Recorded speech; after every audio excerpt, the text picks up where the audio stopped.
जो अभी झड़प हुई है, ये भी पाकिस्तान ने अपना एक इन ए वे अपने आप को showing a man over there कि भाई हम इसराइल की आंख में आंख डालने की पोजीशन में हैं और इसराइल को भी मतलब हमें जवाब देना पड़ा वहाँ पे। झड़प का मतलब ये है कि उसने भी हमें कुछ तगड़ा समझा है कि जी जोड़ पै सकता है। देखें, दुनिया के पास आपकी पूरी जो रैकी होती है कि कौन सी कंट्री कितनी पोजीशन में है, उसकी मिलिट्री स्ट्रेंथ। जैसे अभी आपने अपने इंट्रोडक्शन में कहा कि पाकिस्तान मिलिटरीली स्ट्रॉन्ग है, अगर फाइनेंशियली नहीं भी है तो मेरा दुनिया के तमाम ममालिक ख़ास तौर पे जो टेक्नोलॉजिकली एडवांस्ड हैं और अमेरिका सपोर्टेड हैं, लाइक इसराइल की टेक्नोलॉजी और मिलिट्री डिफेंस टेक्नोलॉजी तो दुनिया में मानी हुई है। So they have all the recce कि हमारे पास क्या स्ट्रेंथ है। सो अगर हमने अपनी स्ट्रेंथ की बेस पे, देखिए फॉरेन पॉलिसी का बहुत ज़्यादा इन्हिसार होता है आपकी इंटरनल स्ट्रेंथ पे, and particularly when we talk of internal strength, उसमें मिलिट्री स्ट्रेंथ जो है एक बहुत बड़ा एलिमेंट ऑफ नेशनल पावर है। ये बाकायदा आपको गेज करने के लिए आपकी स्ट्रेंथ को मुल्क जो है इस चीज़ को बाकायदा स्टडी करते हैं, ऑब्जर्व करते हैं।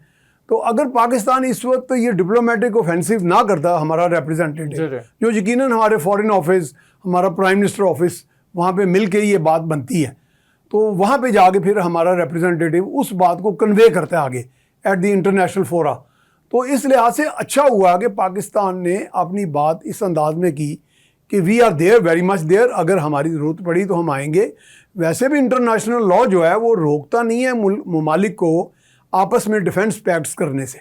और आपको शायद इल्म भी होगा, हमारा सऊदी अरब के साथ एक defence pact may be silent हो, लेकिन देयर इज़ अ कोवेनेंट जो मैंने सुना है कि जिसमें अगर खुदा न खास्ता हम मुसलमानों के लिए तो होली श्राइन्स जो हैं वो तो the holiest places on earth हैं, तो अगर उन पे कोई गुजांद आती है या गुजांद आने का अंदेशा, तो पाकिस्तान ने वो राइट लिया हुआ अपने तौर पर या डिक्लेयर किया हुआ है कि we will come to defend the holy shrines. अगर ऐसी सूरत बनती है तो इस चीज़ को एक्सपेंड किया जा सकता है। इट्स अ गुड आइडिया, जैसे आपने अभी फ्लोट किया, बात की, और ये कहीं कहीं सर्कल में फ्लोट हो भी रहा है। सही ना how they go about it, ये भी देखना है ना कि अंदर तो उनके ऐसे मोल्स आके बैठे हैं जो कहते हैं यह काम ना करना जी, मारे जाओगे, पाकिस्तान भी मरवाओगे तो उन्होंने भी मरवाओगे तो आप भी मरोगे। एक बड़ा वीक पॉइंट जो हमारा माजी में रहा है ओबीएल को लेकर, ओसामा बिन लादेन को लेकर, जो सॉवरेनिटी अमेरिका ने वायलेट की, उसके बाद हम अमेरिका को चैलेंज नहीं कर पाए। यही बेसिक क्वेश्चन था उसका भी इसराइली रिप्रेजेंटेटिव का कि पाकिस्तान ने उस वक्त तो उसको चैलेंज नहीं किया। अगर हमने सॉवरेनिटी आज कतर की कर रही तो पाकिस्तान क्यों क्वेश्चन कर रहा है?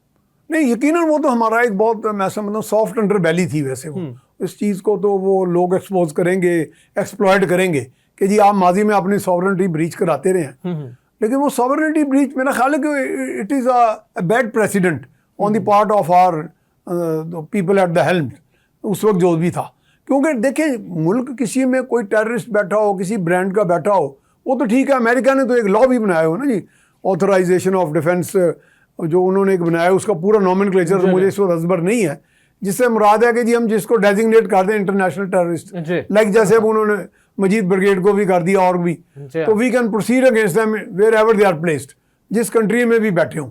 वो तो अमेरिका के आपने चौधराहट को तो तस्लीम किया हुआ है ना दुनिया में। अब ये तो नहीं कि अब वो डगर, वो रविश इसराइल भी इख्तियार कर ले, कल को हम भी इख्तियार कर लें, कल को हम चीन के प्रॉक्सी बन के हम जाके मारे।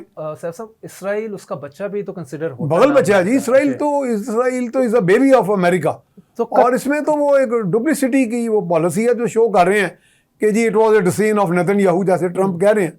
लेकिन सारी दुनिया जानती है कि कैसे किन का वो सपोर्टेड है, किन के कहाँ से हथियार आते हैं, कहाँ से वो उनको स्ट्रेंथ मिलती है अपनी। तो ये इस बात में तो कोई दो राय है ही नहीं है।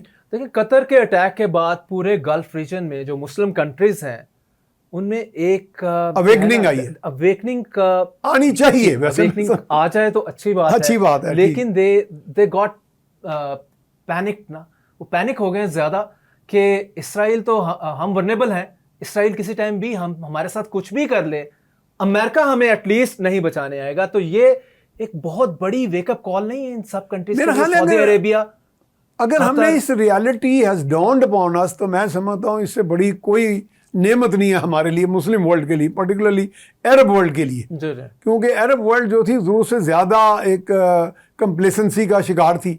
दे were relying more on American weaponry, even जो सऊदी अरब के साथ जो मुआहदे हैं एग्जैक्टली अभी एक वो भी आपको पता है $1,000 बिलियन डॉलर के जी जी जो मुआहदे जो हैं वो समेट के डोनाल्ड ट्रंप साहब अपने जी साथ एग्जैक्टली अमेरिका ले गए हैं। एग्जैक्टली मैं उन्हीं की तरफ UAE, इशारा कर कतर रहा हूं। और सऊदी अरेबिया 3 कंट्रीज के टूर के बाद $1,000 बिलियन के बस सच ए तो huge what use all those armaments if you can't use them for your self esteem? जी। अपनी इज्जत को बचाने के लिए, अपनी सॉवरेनिटी को बचाने के लिए, अपनी टेरिटोरियल इंटेग्रिटी को बचाने के लिए, तो पाकिस्तान के बारे में तो हमारे यहाँ तो लोग खामखा की गॉसिप करते थे। पाकिस्तान ने असर्ट किया जब हमें जरूरत पड़ी, हमारी सॉवरेनिटी ब्रीच हुई, so we retaliated and we have every right, हम रिटेलिएट करेंगे। अब कतर का एक स्टेटमेंट तो आई है कि we have every right to retaliate.